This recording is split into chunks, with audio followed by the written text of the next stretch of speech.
This is the 18 WJTS News. In tonight's news, the Veterans Memorial is dedicated in Ferdinand.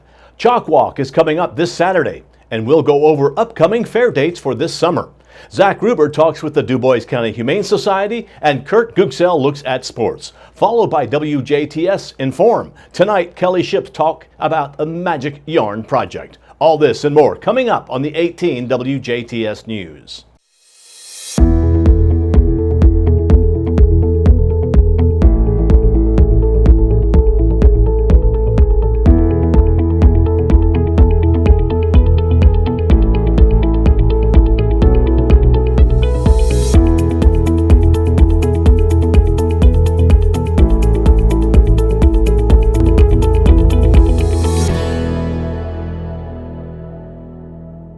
Good evening, I'm Bill Potter with the WJTS News. Fanfare, tears, and solemn remembrance were shared Memorial Day in Ferdinand as the Veterans Memorial was unveiled and dedicated.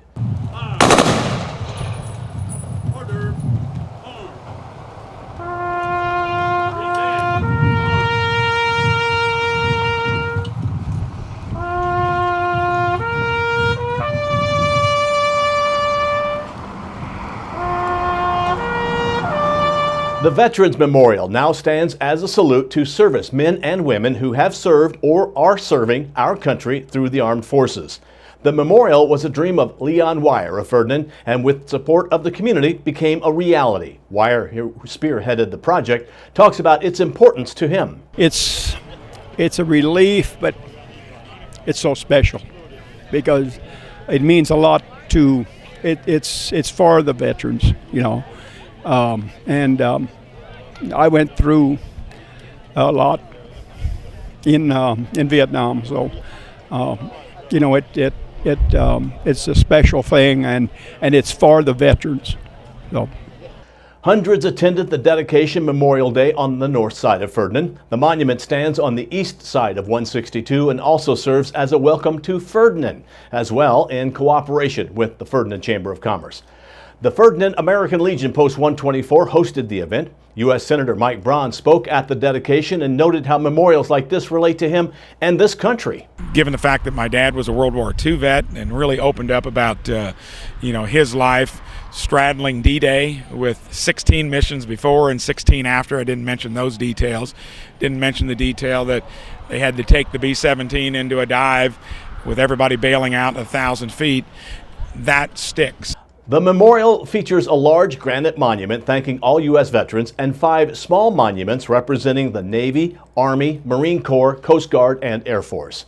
3 flags fly over the memorial: the U.S. flag, the Indiana state flag, and the black POW MIA flag. At the base of the main monument is a stone engraved with the words, "All gave some gave all." The Veterans Memorial in Ferdinand is now open to the public and is a place of sacred honor for reflection, remembrance, and ceremony. Make art part of your life as Jasper Community Arts hosts its 16th annual Chalk Walk Arts Festival Saturday, June 1st on the square in downtown Jasper from 8 a.m. to 3 p.m. Spend the day exploring the world of art at this family-friendly event chock full of creative and fun activities for the young and the young at heart. You don't need to have the skills of a professional artist, just a desire for fun. Transform Jasper's downtown sidewalks into a colorful mural. Be inspired by the works of regional and local artists as they create sidewalk art in the tradition of European 16th century street paintings. JCA's Chalk Walk Arts Festival offers a variety of hands-on activities for children, which are all part of the registration fee. Plan to browse the arts market featuring the unique talents of regional artists and crafters in a variety of mediums, from jewelry and pottery to textiles and more. It's a great place to find a unique gift. Sign up for the Chalk Walk online at jasperarts.carzizzo.com. Download forms at jasperarts.org or pick up a form in person at the Jasper Arts Center. Volunteers and service groups, age 16 and older, are needed to help with setup, registration, craft booths, and cleanup.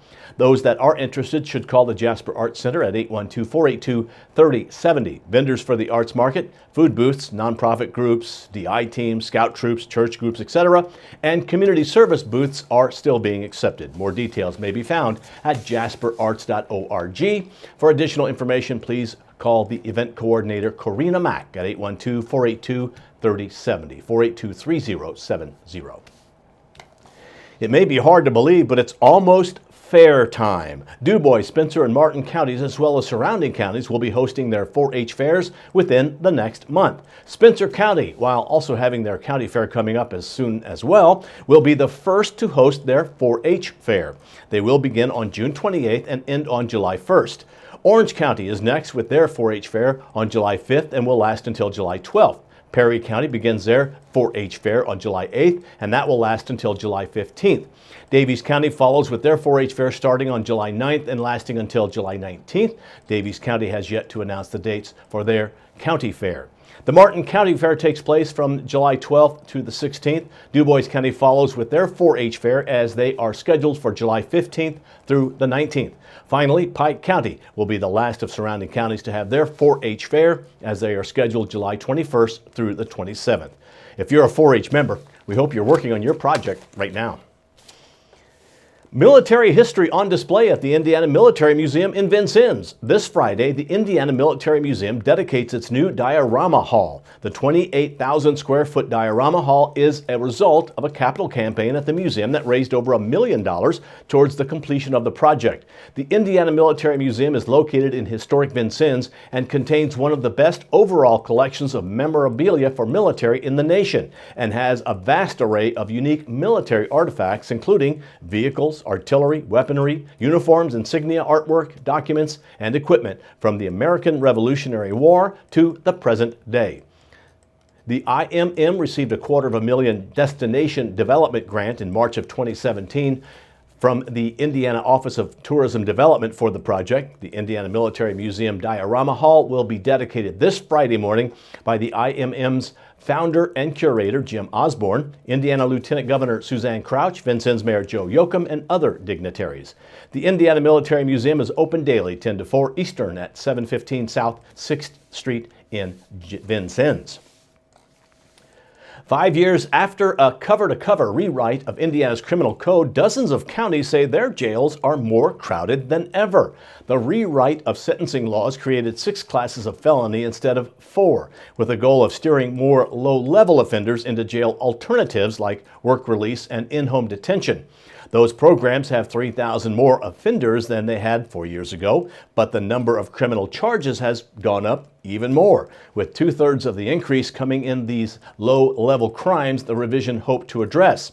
Half of those charges are drug cases. Indiana Prosecuting Attorneys Council Executive Director David Powell says drug treatment programs haven't expanded enough to keep up with rising addiction rates.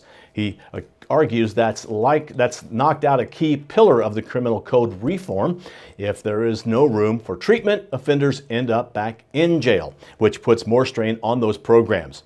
And Vanderburgh County Sheriff David Wedding says addicts are more likely to have trouble obeying the rules of their release, from passing drug tests to keeping probation appointments, which lands them back in jail. Wedding says his jail has been over capacity since 2015, with the average daily inmate count soaring by nearly 50% in 4 years. Powell says more than 1/3 of Indiana counties are building new jails, which he says indicates a need for more capacity. But the rise in jail populations isn't uniform across the state. That has been a look at your local news. Stay tuned. Zach Ruber pays his weekly visit to the DuBois County Humane Society. Then at your local outlook and weather forecast on 18 WJTS. Local people watching local people.